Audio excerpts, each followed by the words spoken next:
Fê, Opa! o ESG para você já é um assunto ultrapassado? Imagina, cara, tem setores como o da pequena mineração que esse assunto nem começou a ser falado direito ainda. Verdade? Vamos descobrir mais sobre isso junto? Vambora. Depois da vinheta.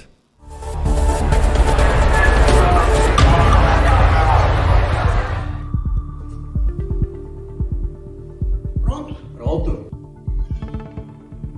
Sejam muito bem-vindos a mais um episódio do podcast Pare Ponto. Isso mesmo, lugar onde gente e meio ambiente se encontram. E aí, Flavião, beleza pura? Tudo chuchu, beleza. Tudo em ordem? Então tá bom. Mas antes de começar um super papo aqui com vocês, a gente quer lembrar, se inscreva no canal, isso mesmo, deixe seu like, comentário, sugestão. Se inscreva no canal, muito importante, né, Muito importante. Flávio? Assim a gente traz mais gente próxima do canal para a gente continuar levando essa mensagem boa aí, né, unindo gente e meio ambiente, discussões sempre muito importantes para a sociedade e também para o nosso planeta. E queria lembrar também que a gente está no Apoia-se, Flavião, Muito isso bem mesmo. lembrado. Você, além de um telespectador, pode ser também um apoiador do canal, ter vantagens exclusivas, estar mais perto da gente aqui, participar dos bastidores, reunião de pauta, enfim. Tem muita coisa para você descobrir, então eu vou convidar você a clicar aí no link apoia.se/pareponto e estar mais perto da gente. Hoje vamos falar de muita coisa legal relacionada à sustentabilidade e ESG, muito na área da mineração, com ela que é geóloga de formação e também agora consultora aí nesse setor de meio ambiente e ESG, que é a Carla Galan. Tudo bom, Carla? Tudo bem, e vocês? Tudo jóia também, muito prazer te receber aqui, né, no nosso estúdio do Pare Ponto.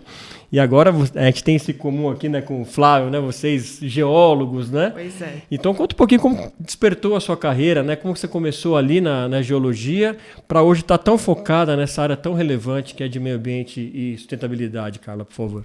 Então, pessoal, primeiro, bom dia para vocês. Um prazer estar aqui com vocês, batendo papo, falando sobre geologia, sobre ESG.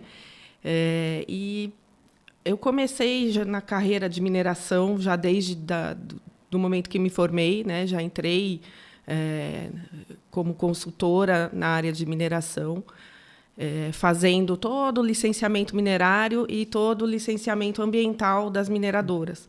Numa época em que as mineradoras, principalmente aqui no estado de São Paulo, estavam começando a se regularizar, né? Então, as preocupações iniciais na época era trazer essas empresas para uma situação de regularidade, né? Isso há 25 para mais anos atrás. Mas é incrível, porque você falando assim de regularização de empresas, mas a gente está falando de 1920, né? Não. Mas é super recente. Super recente, né? Desde 1997 em diante, né? Uhum. Então, a pequena mineração, ela estava nesse processo de iniciar a sua regularidade perante os órgãos, tanto minerários quanto ambientais. Então, desde então, eu tenho trabalhado com esse tema, né, de fazer o licenciamento ambiental dessas empresas. Uhum. E então, nesse momento, era simplesmente trazê-las para a regularidade, né? E agora, como já está num patamar um pouco mais avançado, a gente começou a pensar melhor nessa questão da sustentabilidade, trazer essas empresas para esse novo patamar, uhum, né? De poderem ser sustentáveis, não só estarem regular, uhum, né? E sempre foi um desafio, né, Carla? Nessa área de mineração, né? Você está atrelado a isso, a gente sabe das dificuldades, da complexidade, né, Flávio? Que tudo envolve, né? Esse setor, as empresas que trabalham nisso, né?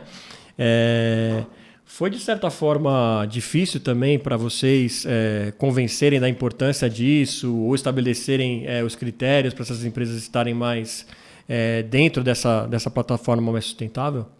Sim, esse nicho, né, de empresas, as empresas pequenas e médias de mineração, tem uma dificuldade natural em entender um pouco melhor esse universo da sustentabilidade, os conceitos e o que eles podem ou não podem fazer. Existe um mito, né, de que a sustentabilidade é para empresas grandes, né? Então, para a gente chegar nesse público e dizer o que é sustentabilidade, como eles podem atuar, que é diferente de como uma empresa grande atua, e mostrar que muitas vezes eles já fazem coisas que estão dentro dos conceitos da sustentabilidade, é um passo a passo, assim, tem que ir explicando de uma forma bastante simples, né, para trazer os conceitos para o nivelamento desse setor, né, assim, de conhecimento desse setor. Tem que trazer o conhecimento primeiro para eles irem entendendo e poderem se situar dentro desses conceitos, né? Absorver e depois aplicar, né? Exatamente. Mas o que a gente observa é que, assim, as empresas pequenas, mesmo não tendo métricas e formas planejadas de fazer a sustentabilidade, muitas vezes eles fazem sem saber que estão fazendo, né? Eles precisam só de um apoio para se organizarem, para fazer de forma que você possa medir, que você possa demonstrar para o mundo que você está fazendo dessa forma, né?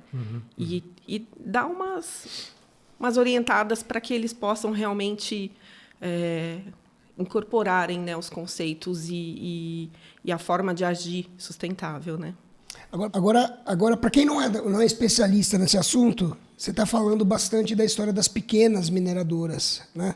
E mais de 90% das minerações do Brasil são micro ou pequenas minerações. O que são essas pequenas empresas?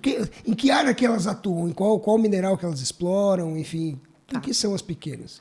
Então, as pequenas, em geral, são empresas que trabalham com a extração de produtos agregados para a construção civil. Okay. Então, areia, brita, argilas, né? A maioria são vinculadas à extração desses bens minerais, né? Tá. Algumas extraem calcário para uso agrícola, enfim. Mas, em geral, são esses tipos de bens minerais, né? A extração de água mineral também, algumas são enquadradas, né, como pequenas e médias. Então, são basicamente essa gama de bens minerais. Tá? E elas são definidas como pequenas por conta do faturamento, por conta do tamanho físico? Faturamento e porte mesmo em relação à quantidade de funcionários.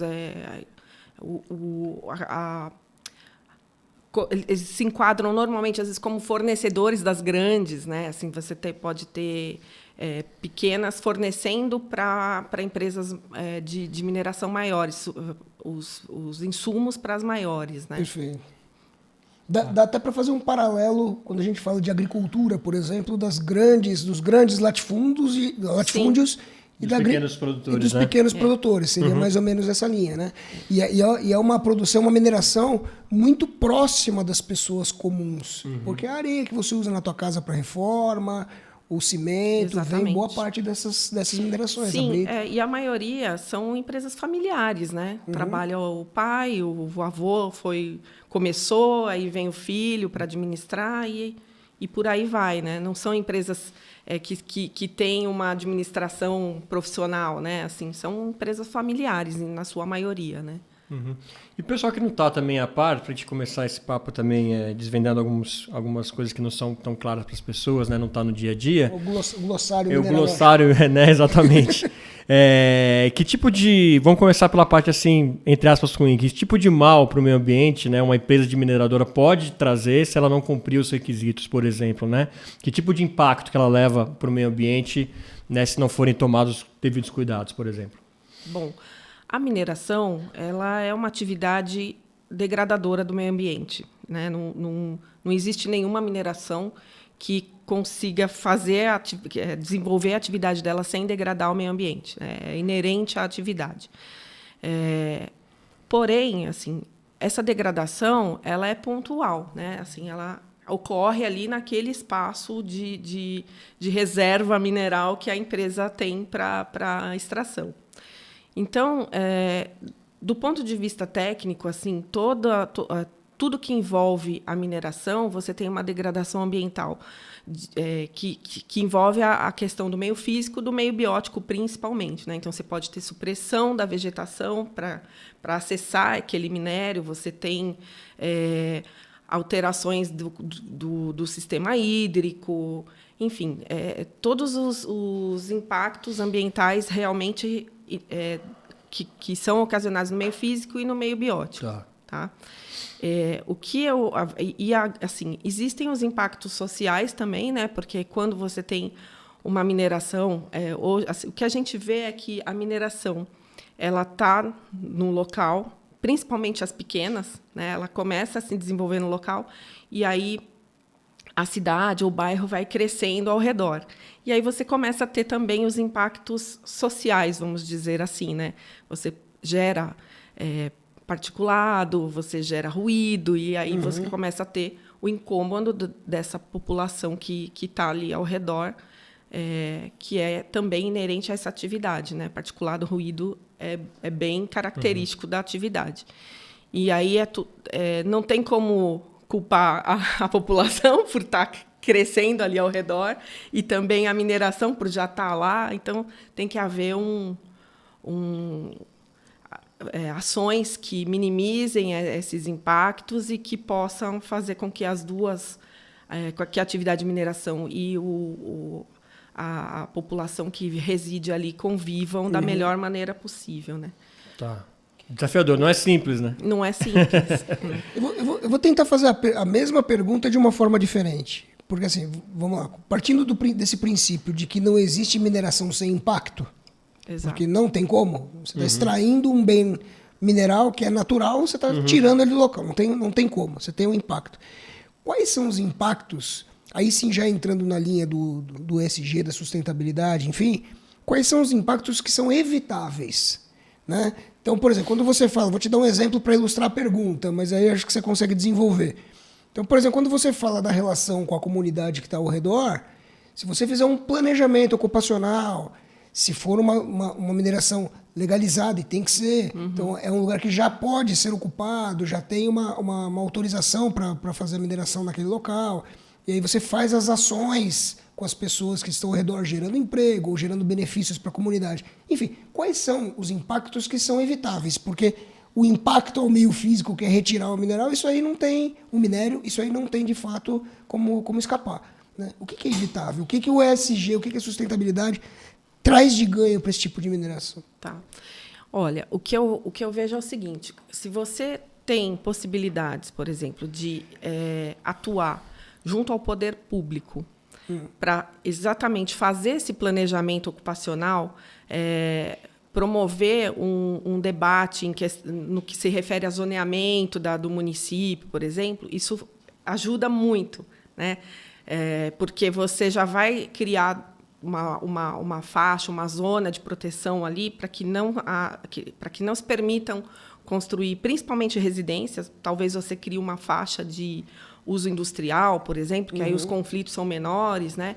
Então, se você atua já no pré, né, fazendo uma discussão prévia com o poder público para a ocupação local, você já começa a evitar esses impactos com a comunidade.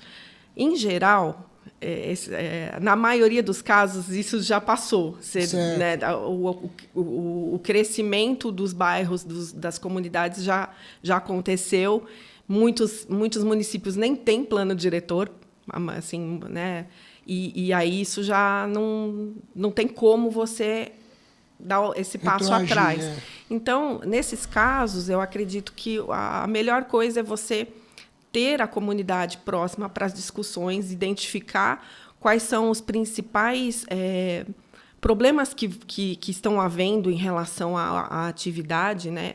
Em geral, o comum é que hajam problemas de poeira, né? Quando, por exemplo, minerações de areia, você tem uma circulação muito grande de caminhões e você levanta muita poeira. No caso de pedreiras, existe também o incômodo que é a vibração por conta dos desmontes, né, que são feitos. Então, é chamar essas pessoas e fazer um preventivo em relação a isso, fazer os monitoramentos, né, de particulado, de emissões de particulado, partículas de poeira e os monitoramentos de vibração e tentar direcionar as frentes de lavra para o sentido contrário de onde estão as comunidades, né? Isso também minimiza os impactos de vibração. Às vezes não é possível por conta da disposição do minério, né? De como ele está disposto ali no local. Outras formas são as ações preventivas em relação à emissão de poeiras, que é sempre estar fazendo a umectação de vias, né? E a umidificação das peneiras, dos britadores, enfim, né? Sempre umidificando, você minimiza todos esses impactos. Mas, assim, não que eles não vão existir, né? Então, é sempre chamar a comunidade para ver qual é a forma mais prática de minimizar ainda mais. Então, construindo as cortinas vegetais. Eu conheço casos assim que a comunidade é muito vizinha, assim, é um muro que separa a pedreira do bairro. Então, foi feito um muro aspersor. Então, assim, no muro tem uma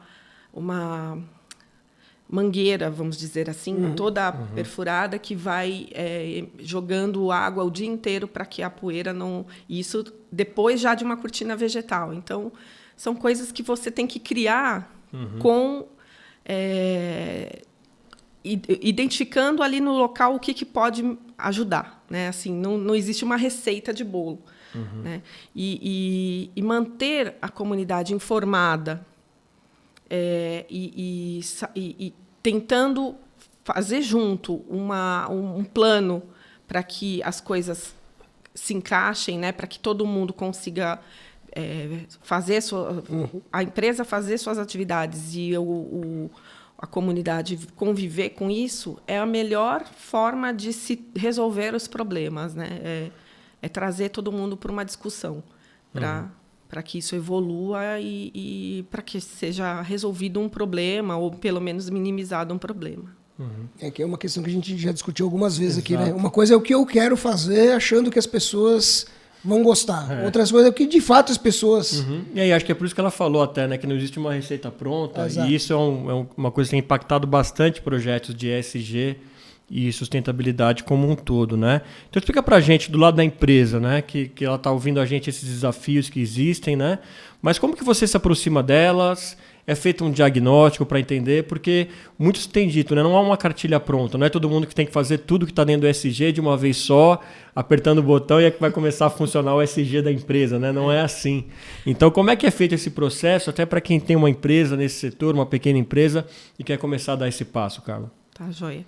Então, o ESG, assim, a gente vê algumas situações em que tem pessoas que justamente querem apertar um botão e dizerem sou sustentável, né? E não funciona assim, porque primeiro tem que ser uma questão que a alta direção da empresa ou os donos da empresa queiram realmente ser sustentáveis, né? Trazer isso para o DNA, vamos dizer assim, né?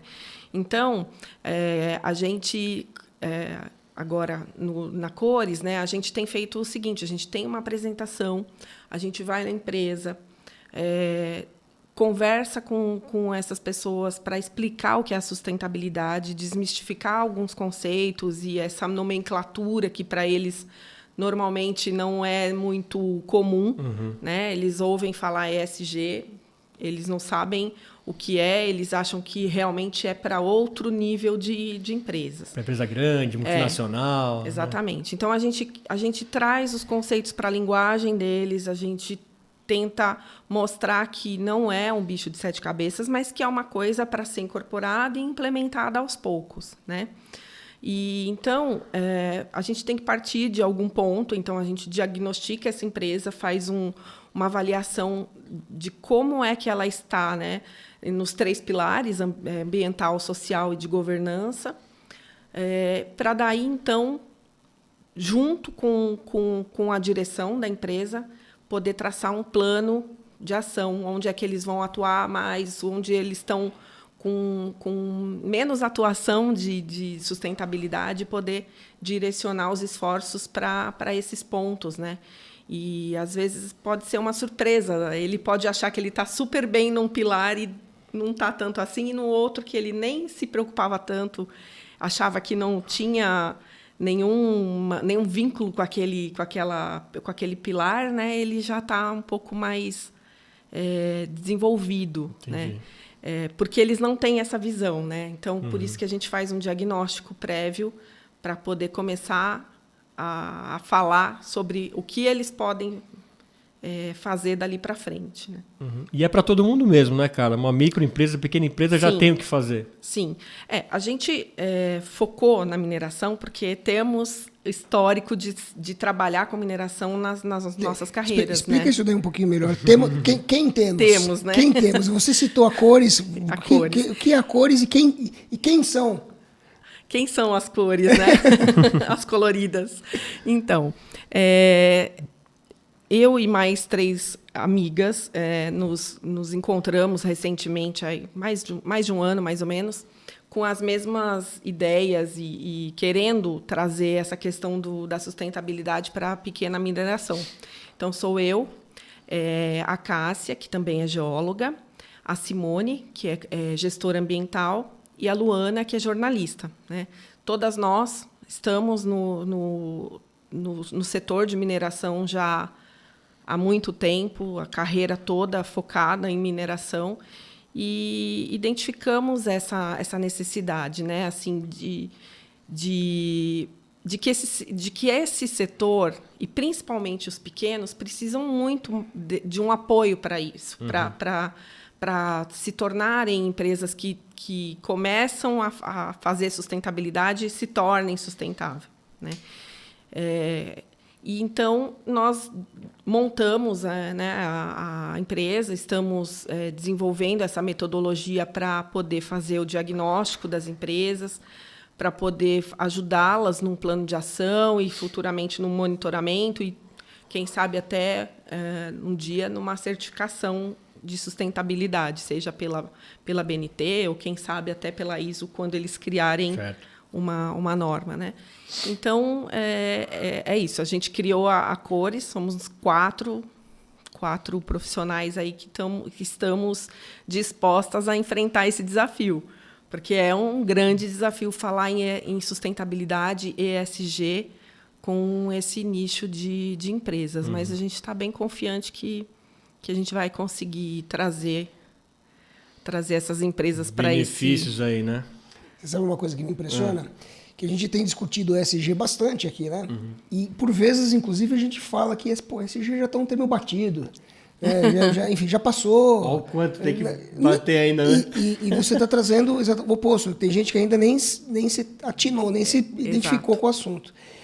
E era uma coisa, inclusive, que eu tinha pensado, porque o Brumadinho, quando o acidente de Brumadinho aconteceu em Minas, aconteceu em janeiro de 2019.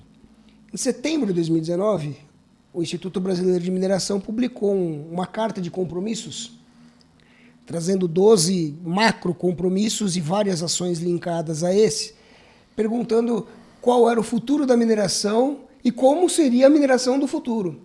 E quando eu li essa carta, a sensação, e eu imagino que como tenha sido por uma pessoa mais leiga do que eu ainda no assunto, né? Eu ainda sou geólogo, mas a pessoa lendo aquilo falou, cara, ninguém está fazendo nada, porque os compromissos eram muito básicos, de relação com a comunidade, de relação no consumo de água, questões muito, muito básicas. E eu falei, poxa, não está sendo feito nada. E é o que parece. Causou uma má impressão.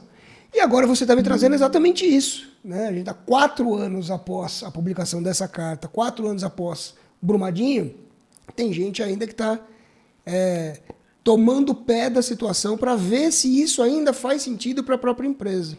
Exato. Como é que está essa questão do ESG no geral na área de mineração? As grandes empresas, por exemplo, que passaram por Brumadinho, a gente está falando das pequenas, mas as grandes, que sofreram na pele os efeitos de Mariana, Brumadinho, isso sem falar nas vítimas, etc., né?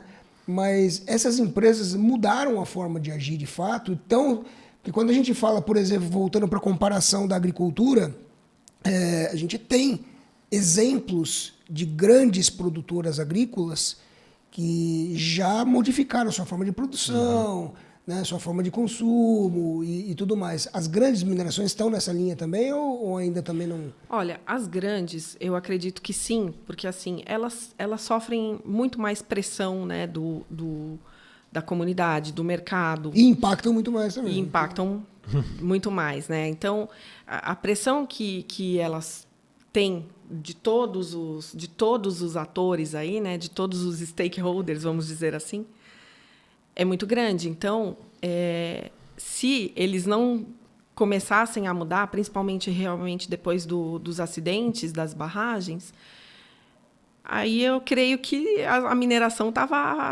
estaria num processo assim de bastante questionamento pela sociedade. E sempre está, né? Sempre está em bastante questionamento por ser uma atividade aí bastante criadora de impactos e talvez muito mal compreendida, né? Principalmente aqui no Brasil, né? O Brasil, ele embora por que mal compreendida? Gostei dessa. Mal compreendida porque assim a população em geral não sabe, né, como funciona a mineração, não sabe a abrangência que tem essa atividade para a vida dela, pro dia a dia, né, da vida de uma sociedade.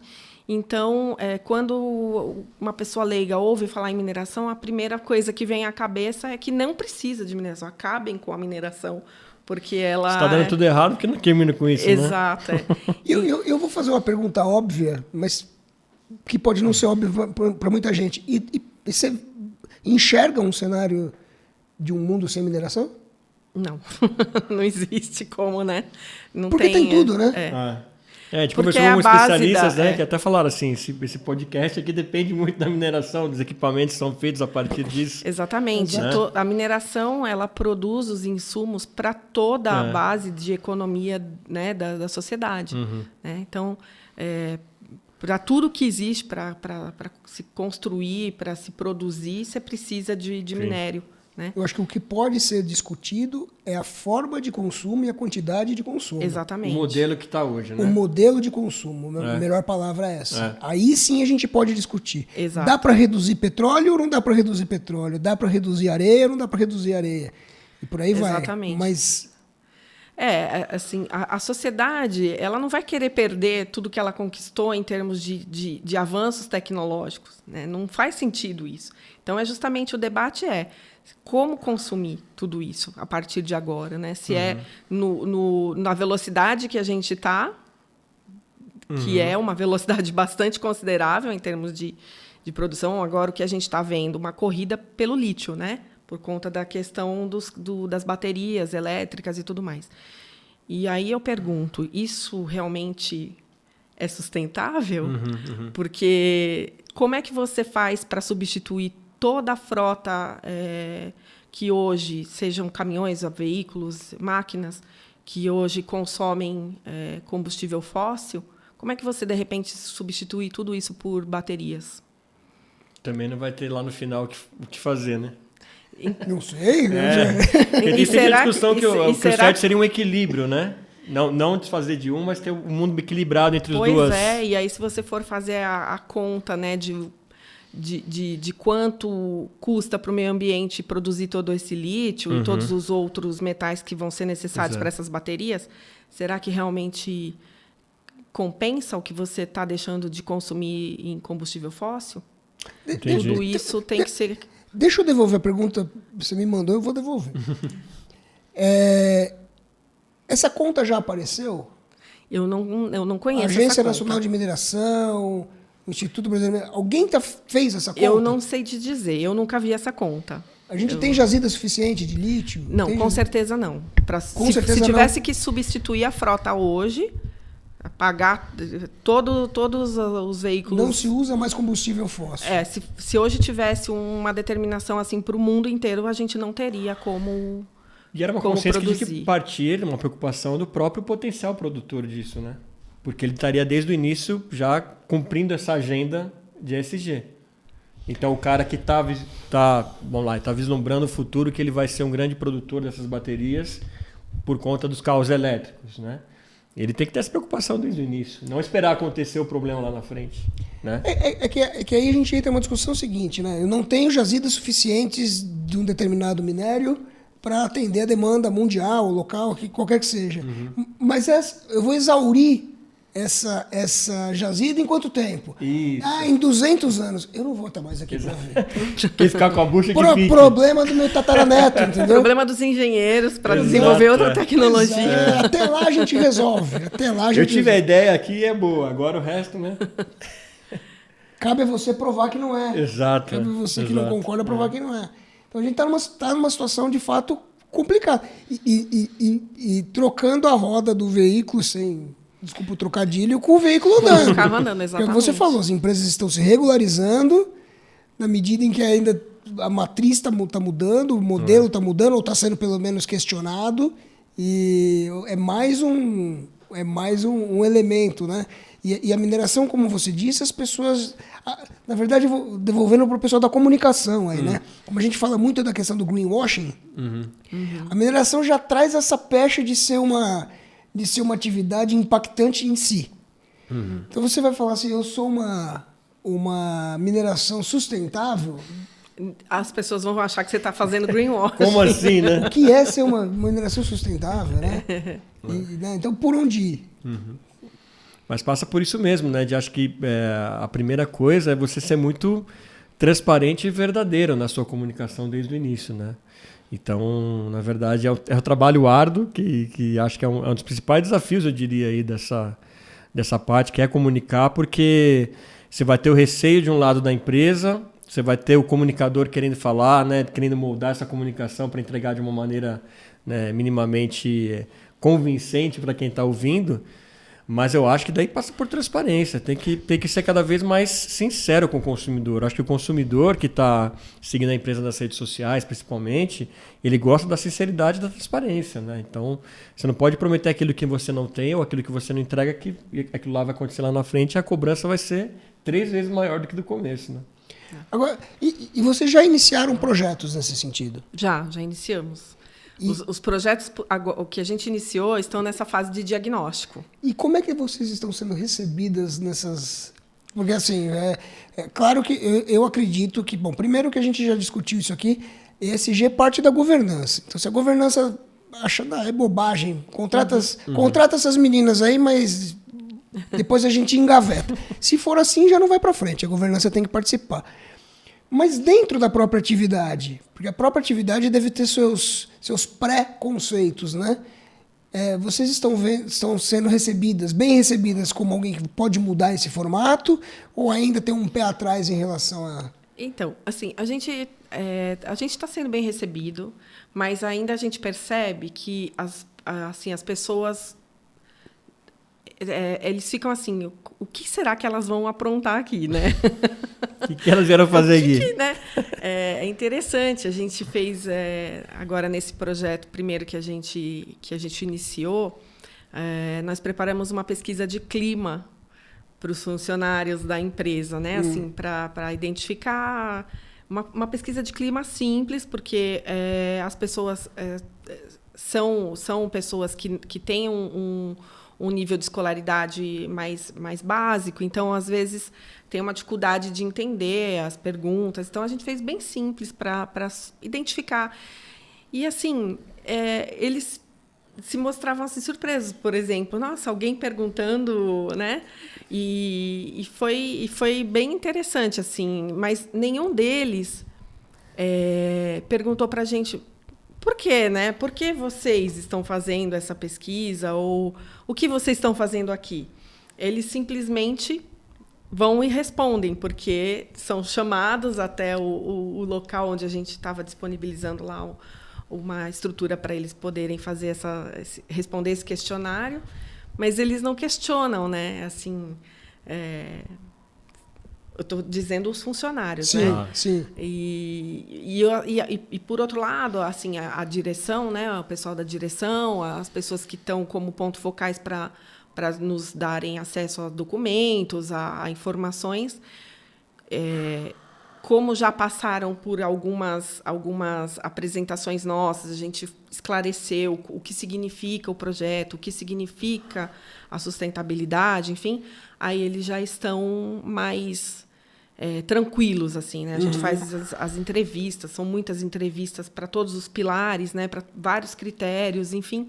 Então, eles já estão mais à vontade e entendendo que precisa realmente colaborar para a gente poder evoluir nesse diagnóstico, né?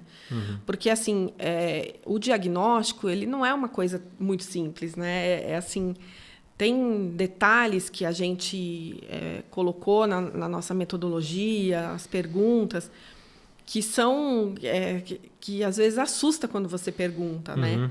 E aí a gente às vezes por precisa exemplo, até dá um exemplo dá um né? exemplo de uma pergunta assustadora para a gente entender.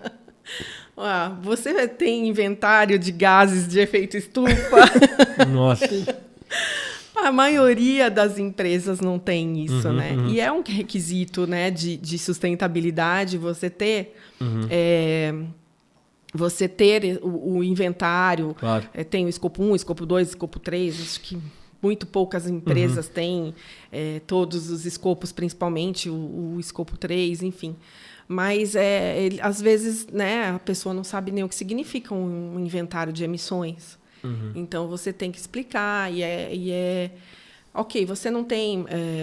ou melhor, a primeira pergunta é, você está obrigado a ter o inventário? Porque existem certos tipos de atividades que estão obrigados já, né, pela legislação, principalmente aqui no estado de São Paulo. E aí ele já fala, não estou, porque e aí ele acho que fica pensando, né, meu Deus, será que isso eu realmente não preciso ou não, né? Então aí a gente vai evoluindo e dando exemplos. Muitas vezes a gente já sabe a resposta, mas a gente precisa ouvir, né? Mas é bem interessante essa fase de diagnóstico, porque eles próprios começam a pensar no que eles têm, no que eles não têm, e, às vezes, o que eles têm, eles se surpreendem, né? Então, principalmente questões relacionadas a ações sociais, né? O pequeno minerador, eles fazem muitas ações que não são planejadas, que não estão medidas, mas que são importantes ali para aquela comunidade, para aquele município, né, para os funcionários. Eles ajudam muito, eles costumam ajudar muito escolas da comunidade ali próxima. Sim. Eles são muito focados nisso. Assim, eu tenho visto isso com constância, assim, né? E às vezes eles não gostam de expor isso. Eles acham que não precisa expor. E aí a gente vem com o discurso de que não é uma exposição por expor, é para engajar com outras coisas, né? É para trazer outros vizinhos ali, que mineração ou não, para também participar dessas ações, para melhoria da comunidade como um todo, né? Que a exposição não é simplesmente por querer se expor, não, é para trazer ao conhecimento de todos que dá para fazer com pouco, né?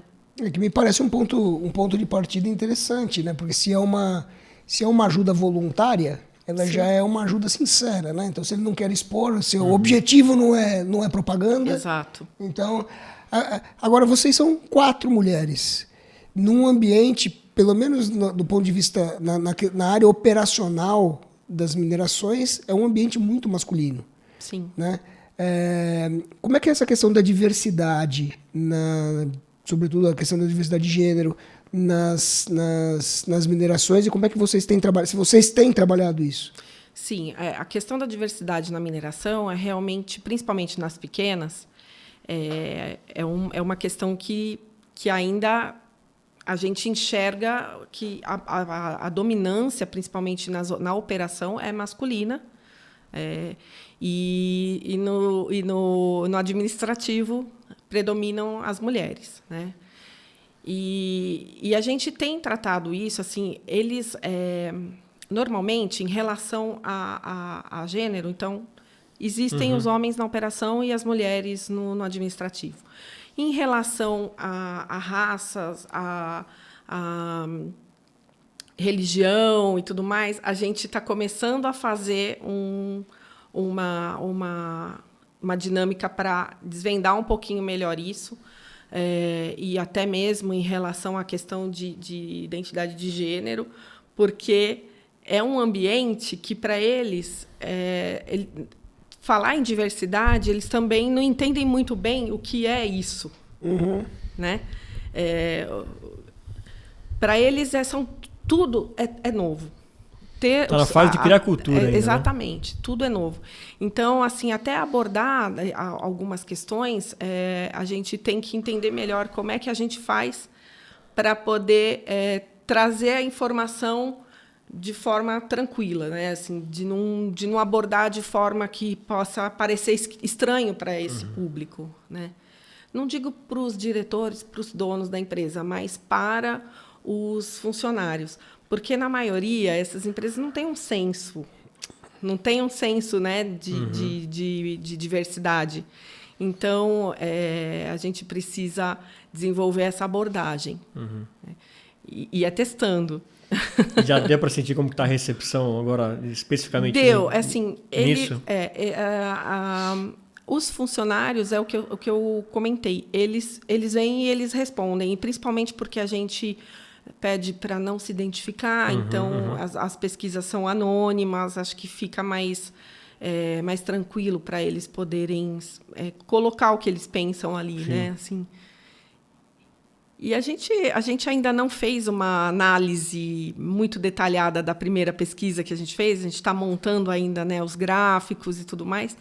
Mas, assim, a gente está tendo umas surpresas bacanas, assim. Que legal. Surpresa no ponto de vista positivo. Positivo.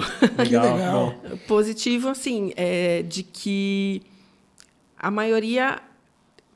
assim, a percepção que a gente teve é de que eles gostam de trabalhar na empresa, de que eles gostam de fazer o que eles estão fazendo, né?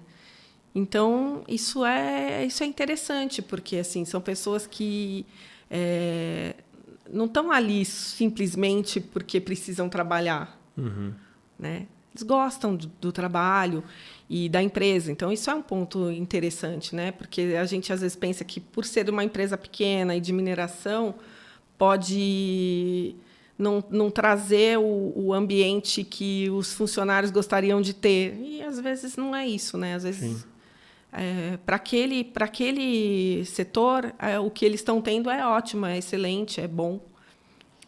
Eu já falei de Brumadinho aqui, mas é só para não pegar numa outra linha. O acidente de Mariana aconteceu em 2015 e Brumadinho em 2019.